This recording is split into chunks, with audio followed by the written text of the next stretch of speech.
முப்பத்து மூவர் அமரர்க்கு முன்சென்று கப்பம் தவிர்க்கும் கலியே துயிலெழாய். செப்ப முடையாய் திரளுடையாய் செற்றார்க்கு வெப்பம் கொடுக்கும் விமலா துயிலெழாய். செப்பன்ன மென்முலை செவ்வாய் சிறுமருங்குல் நப்பின்னை நங்காய் திருவே துயிலெழாய். உக்கமும் தட்டொளியும் தந்துன் மணாளனை இப்போதே எம்மை நீராட்டேலோர் எம்பாவாய்.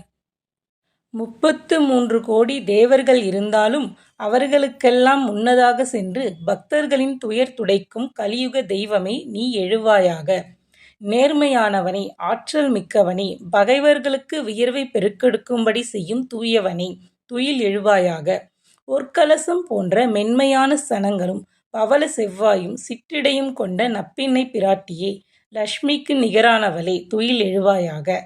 எங்களுக்கு விசிறி, கண்ணாடி ஆகியவற்றையும் உன் கணவனாகிய கண்ணனையும் தந்து இப்போதே எங்களை அருள் மழையில் நனையச் செய்வாயாக. கண்ணனின் திருக்குணங்களையும் நப்பின்னையின் அழகையும் வர்ணிக்கிறார்கள் ஆயர்குலப் பெண்கள்.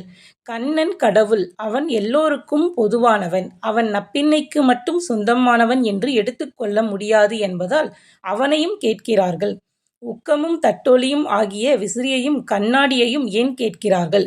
விசிறினால் காற்று வரும், வீசுபவனுக்கு மட்டுமல்ல, அருகிலுள்ளவனுக்கும் சேர்த்து.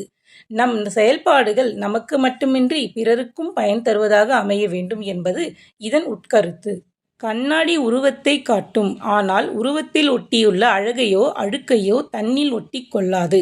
வாழ்க்கை என்றால் பட்டும் படாமலும் இந்த உடல் ஒரு வாடகை வீடு, இதை எந்த நேரமும் காலி செய்ய வேண்டும் என்ற எண்ணத்துடனும் இருக்க வேண்டும் என்பதை விளக்குகிறது.